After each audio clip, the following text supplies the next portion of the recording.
Halo, bertemu kembali dengan saya Hirenimus Erwin Indrawan. Pada kesempatan ini saya akan menjelaskan mengenai mata kuliah akuntansi manajemen. Saat ini sudah memasuki pertemuan ke-9, di mana kita telah menyelesaikan pertemuan 1 sampai dengan pertemuan 8, dan kemarin baru saja UTS. Semoga UTS-nya berjalan dengan lancar dan tidak ada kendala. Oke, sebelum memasuki pertemuan 9, pada pertemuan sebelumnya, sebelum UTS, kita telah membahas ya mengenai biaya ya, perilaku biaya, kemudian juga kita telah membahas mengenai biaya tetap ya, HPP,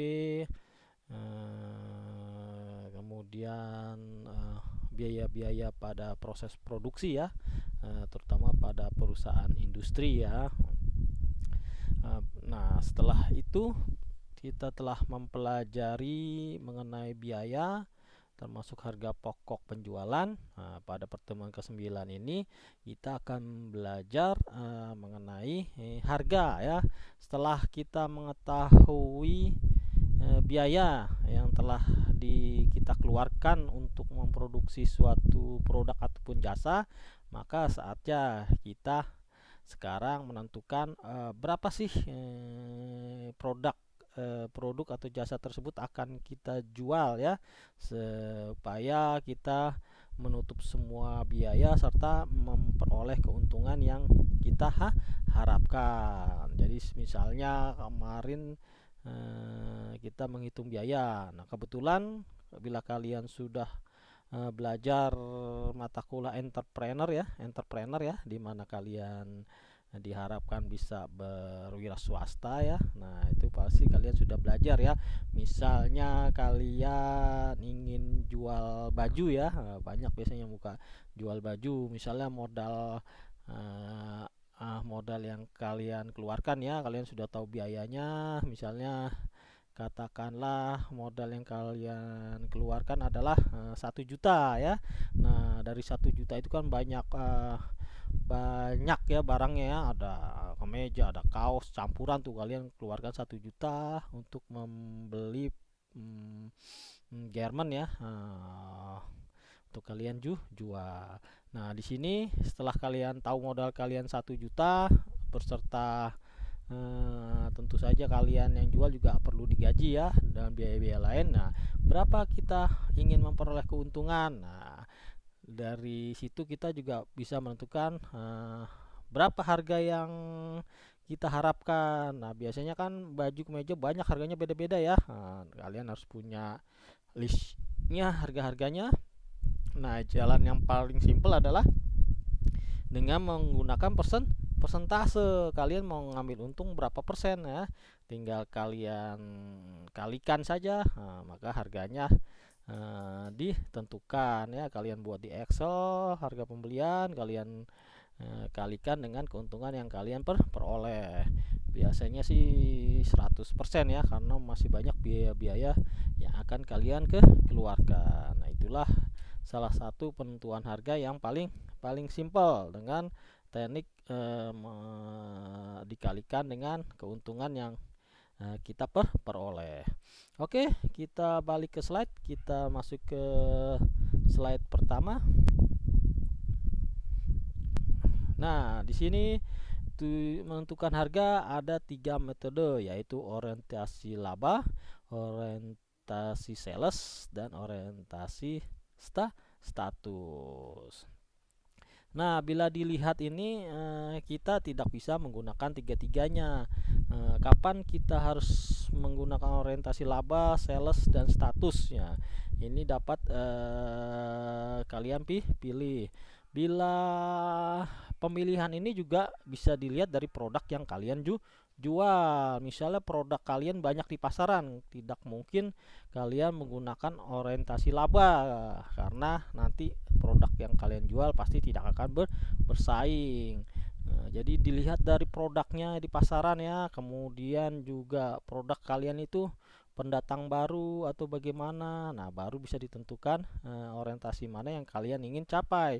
Kalau misal kalian jual makanan, makanan khas, nah biasanya karena makanan ya, ini selera ya, biasanya yang digunakan adalah orientasi laba ya. Bila kalian jual baju, ya kan baju banyak di pasaran kan, tentu saja pasti ya kalian akan menggunakan pendekatan orientasi sales supaya harganya bersaing. Maka kalian harus mendapat supplier garment yang murah. Nah, kalau orientasi status, biasanya kalian produk baru mau memasuki pasar. Nah, otomatis kalian harus mendapat status dulu produknya. Seperti kita ingat dulu saat Gojek, Grab pertama kali keluar kan, yang diserang adalah apa? Mereka harus mencari status dulu. Akhirnya mereka tidak memikirkan harga ya, ibaratnya dulu membakar uang ya, dikasih promo supaya orang bagaimana mau menggunakan produk baru tersebut, jasa baru tersebut ya, ojek online, taksi online dan lain-lain. Tujuannya apa? Tujuannya adalah harga murah, otomatis orang tertarik untuk naik. Yang dulunya nggak pernah naik taksi sekarang jadi taksi online, yang nggak pernah naik ojek jadi suka naik ojek karena harganya murah kan, dijemput di tempat, diantar di tempat ya.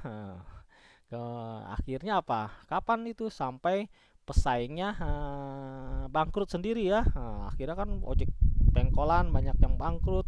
Kemudian juga transportasi umum lama-lama berkurang karena sepi ya.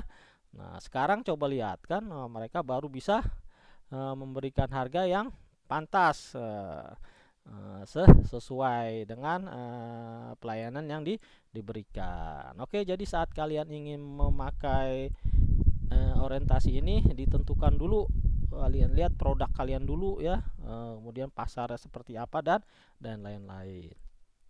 Oke, kemudian slide kedua ini bicara cost plus pricing ya. Jadi cost biaya ditambah pricing harga, plus tambah pricing harga. Pricing berarti ya kita sedang menetapkan harga. Saya harap kalian juga masih ingat bedanya cost dan expense ya. Cost itu berarti HPP, biaya yang kita keluarkan untuk memproduksi atau menghasilkan produk dan jasa ya, itu cost. Expense adalah upaya yang dilakukan, biaya-biaya yang kita keluarkan untuk menjual produk atau jasa tersebut atau untuk memperoleh penghasilan. Jadi cost plus pricing merupakan pendekatan penentuan harga berdasarkan perilaku biaya. Nah, perilaku biaya ini berarti ada apa? Perilaku biaya dilihat dari perilakunya ada fixed cost, variable cost, dan campuran.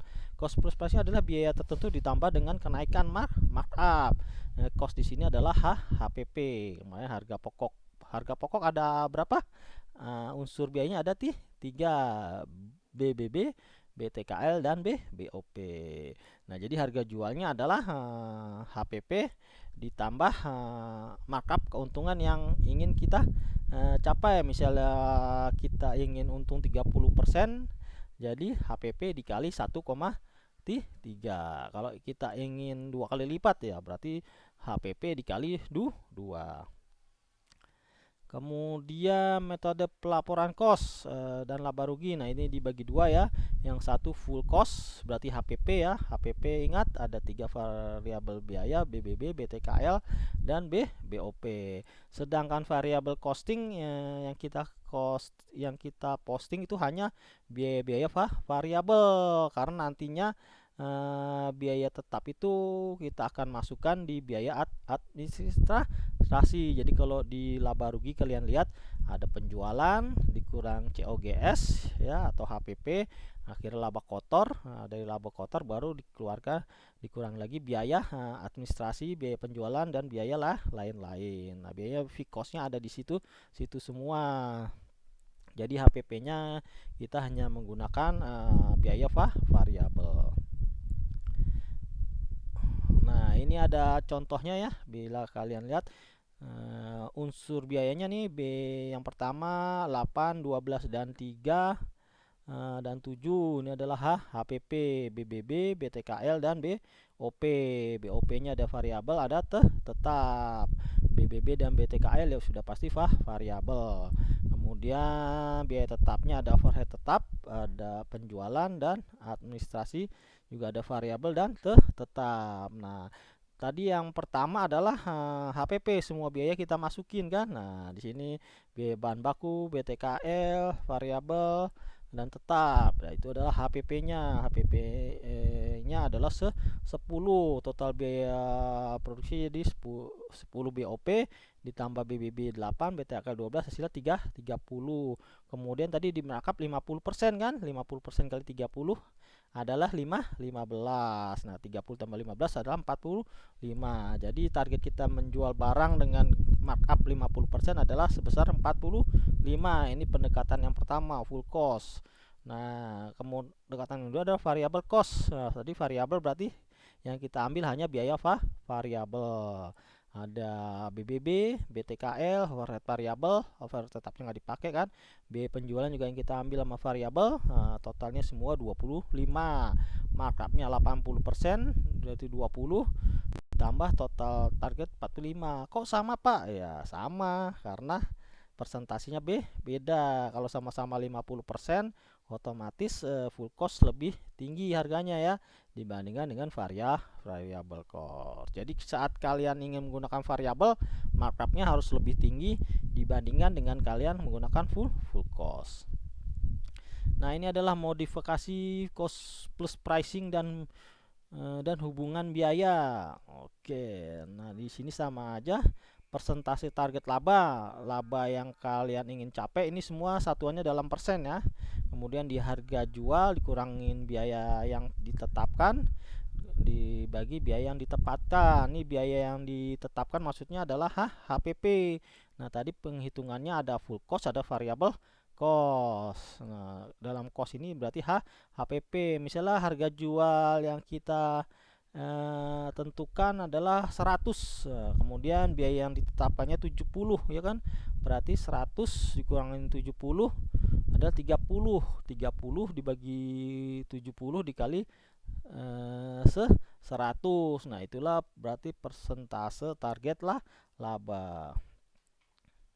Kemudian menetapkan harga berdasarkan ROI yang dikehendaki. ROI apa singkatannya?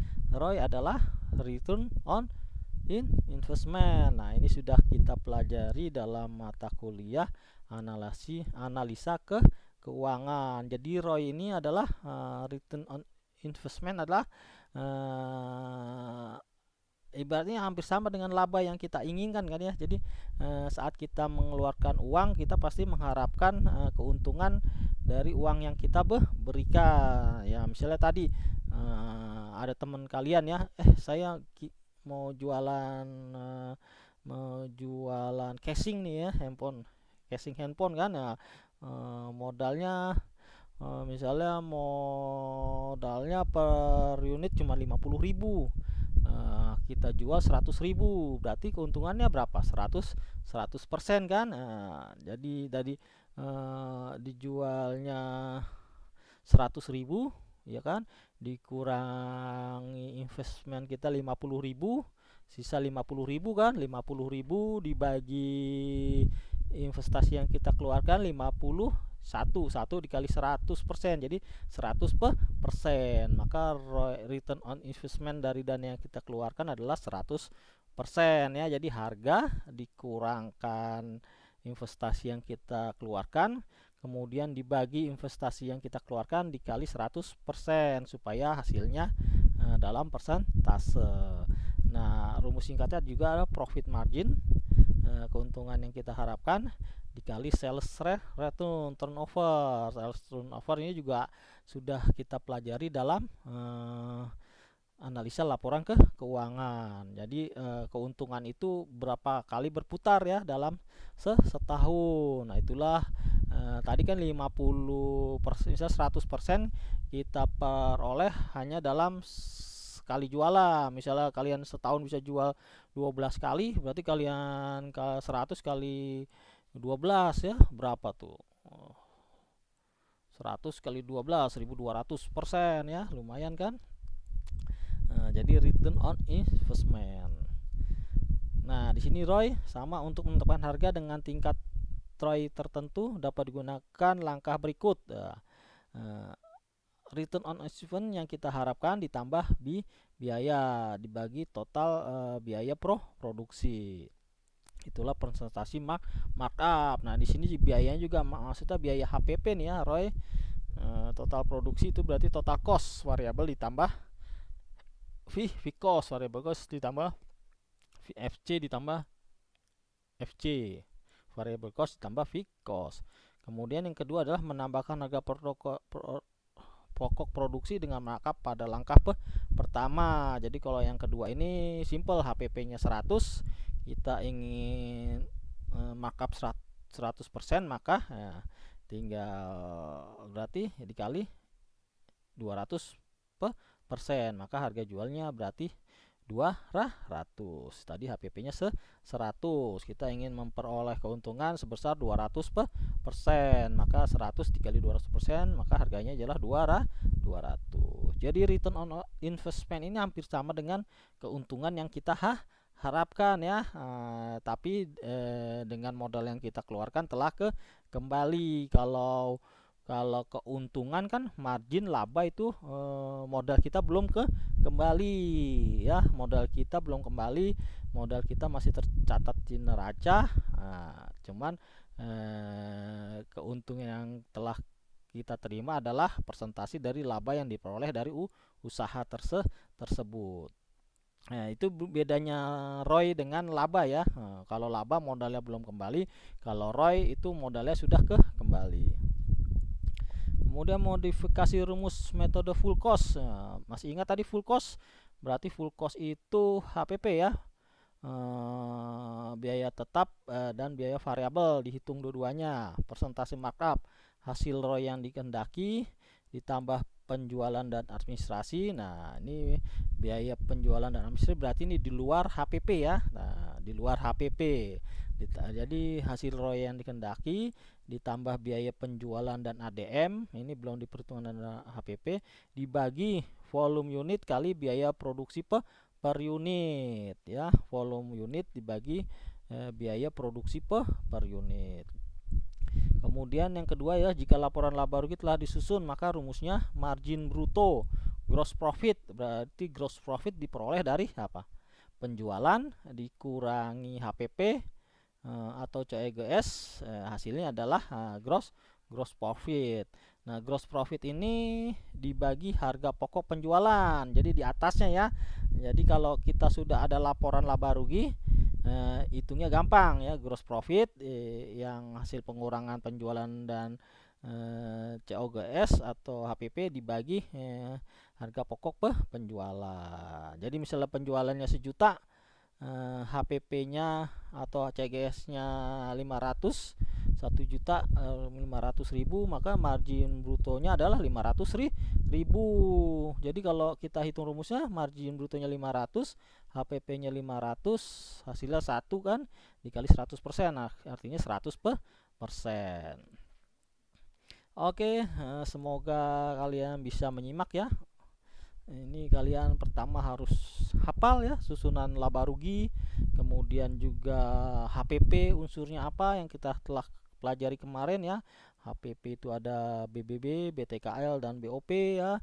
Kemudian biaya juga dalam laporan laba rugi yang dibagi dua ya, yang atas HPP atau COGS, kemudian baru dikurangi biaya-biaya lain, itu hasilnya adalah net income. Kemudian modifikasi rumus untuk metode variable costing. Nah, kalau ini variabel ya, berarti yang kita pakai hanya biaya-biaya variabel ya, baik HPP variabel maupun biaya administrasi dan penjualan yang variabel. Jadi kalau di pertama kita tadi bagaimana cara postingnya, ada full costing yaitu HPP dan ada variable costing. Jadi kalau variable costing markupnya akan lebih tinggi daripada full costing. Rumusnya adalah ROI yang dikehendaki ditambah biaya tetap dibagi volume unit dikali biaya variabel. Nah, ini garisnya terlalu tinggi ya, kelewatan ya. Jadi itu garisnya adalah pembagi ROI dan volume unit. Juga sama laba rugi konsumsi biaya variabel. Kita lihat perbedaannya ya. Kalau full costing itu HPP, kalau di variabel yang kita gunakan hanya variabel ya. Ini tolong diperhatikan ya, kalau ini volume unit dikali variabel, jadi overheadnya belum dimasukin ya dalam metode variable cost ini ya. Biaya fixed cost-nya belum dimasukin, dan biasanya fixed cost itu terdapat kita masukkan dalam BOP ya, BOP tetap. BOP sendiri sebelumnya kita hanya satu mengenal ya. Nah, kalau di sini BOP itu kita pisahkan ya, ada yang variabel, ada yang tetap. BOP variabel itu berarti biaya bahan penolong itu variabel ya. BOP variabel yang tetapnya itu penyusutan mesin ya, kemudian mandor. Nah, seperti itu. Jadi BOP juga dibagi dua, ada variabel dan ada tetap. Nah, di sini dipergunakan karena ada full costing dan variable costing.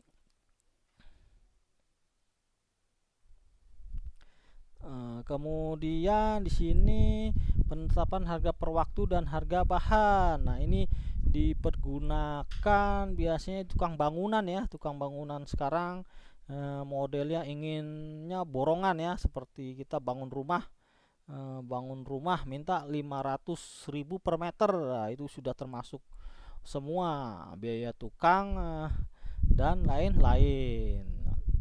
Nah, ini dasarnya sama dengan menghitung per jam. Ini misalnya kalian kerja sebagai tukang masak ya, tukang masak. Nah, sehari kalian misalnya dibayar 200.000. Nah, kemudian 200.000 itu dihitungnya berapa jam ya. Jam normal kerja berapa jam ya. Misalnya kita masuk jam 8. Kalau masuk jam 8 berarti kita pulang jam berapa? Jam 4 ya. 8, 9, 10, 11, 12 sampai 1 nggak dihitung ya. Berarti 2, 3, 4. Sehari 6 jam ya. Sekarang nah tinggal berarti 200 dibagi, misalnya dia kerjanya 6 jam. Nah, 200.000 dibagi 6 jam. Nah, itulah biaya per jamnya. Nah, ini biasanya dipakai untuk produk jasa. Ini belum biaya bahan yang dikeluarkan. Nah, di sini yang dimasuk waktu di sini adalah jam kerja buruh, mesin dan sebagainya. Jadi bekerja bersama ya. Kita standarnya misalnya satu hari dihitung 6 jam, di luar jam istirahat 1 jam ya. Jadi sehari kita bekerja 7 jam, dipotong 1 jam istirahat. Nah, 1 jam istirahat juga biasanya dibagi-bagi. Istirahat makan siang 30 menit, snack 15 menit dan 15 menit. Jadi sehari kita itu bekerja 6 jam. Tinggal dibagi aja upah per harinya berapa, dibagi waktu kerja. Nah, itu adalah upahnya. Kemudian biaya-biaya yang berhubungan dengan pekerjaan tidak langsung seperti gaji pengawas. Nah, itu juga harus diperhitungkan ya. Jadi kan kita kerja ada yang ngawasin. Nah, itu kan juga turut terlibat. Jadi masih ditambah tadi biaya yang dikeluarkan, kemudian ditambah lagi laba yang kita inginkan.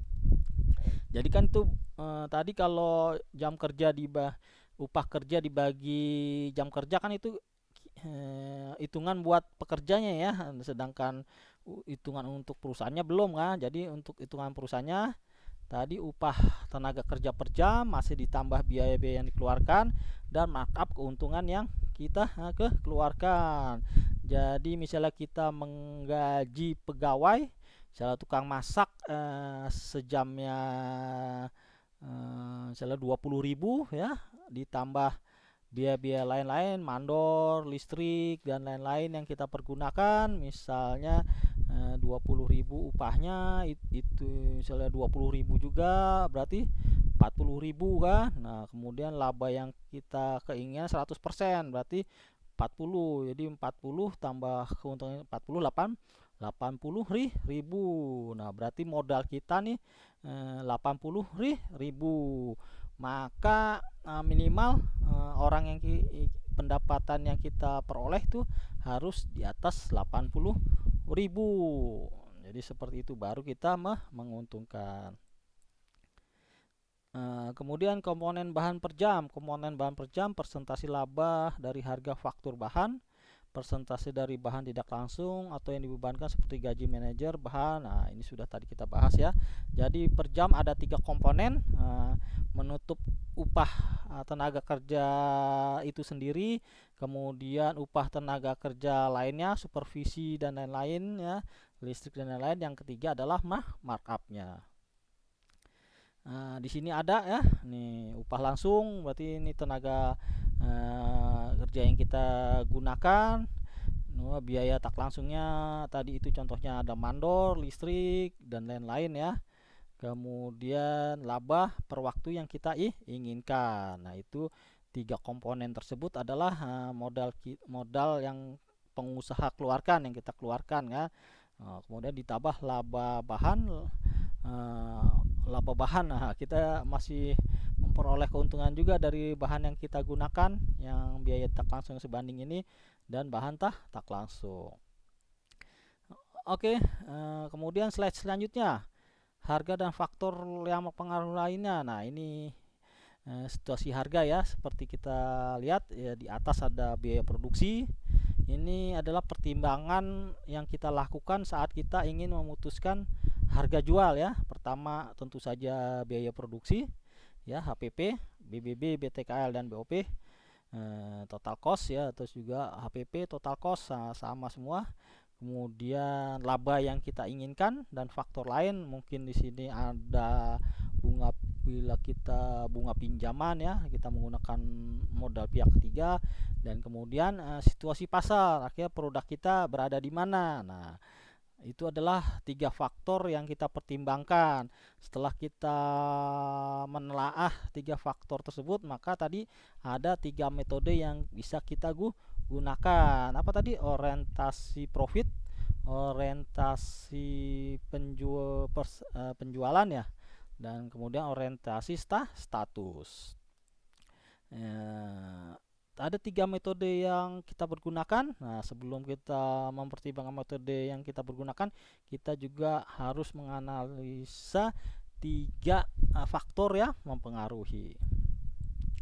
Oke, itu bab 9. Kemudian slide selanjutnya adalah latihan soal. Nah, ini orientasi laba meliputi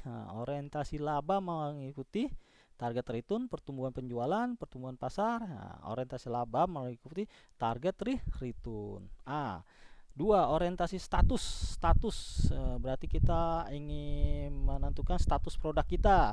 Target return ini tadi sudah, orientasi laba, pertumbuhan penjualan, pertumbuhan pasar, ini orientasi penjualan ya, menghadapi persaingan, profit maksimum. Jawabannya adalah C ya. Orientasi status ada menghadapi persaingan ya. Kemudian 3, biaya tertentu ditambah dengan kenaikan markup yang ditentukan. Cost plus pricing, biaya ditambah harga yang di markup. Kemudian harga pokok dalam metode variabel meliputi yang lain tetap ya, pasti jawabannya biaya bahan baku lah langsung, karena variabel ya, B, C, D, E adalah tetap, jadi jawabannya A. 5. Profit margin dikali sales turnover adalah rumus dari ROI ya, return on investment. Oke, ini adalah materi pertemuan ke-9 ya. Semoga kalian bisa memahami ya. Ini mata kuliah lain sangat berpengaruh ya dalam mata kuliah ini, seperti kalian harus paham laba rugi itu seperti apa, kemudian juga analisa laporan keuangan juga ada, kemudian mata kuliah akuntansi biaya juga ada di sini ya. Kemudian pemasaran juga mungkin ada. Jadi mata kuliah lain akan sangat dibutuhkan untuk mata kuliah akuntansi manajemen. Oke, apabila ada pertanyaan silahkan kalian bertanya melalui WA Group. Sekali lagi melalui WA Group, jangan japri ya. Terima kasih atas waktunya. Kita bertemu di pertemuan selanjutnya, pertemuan ke-10. Terima kasih.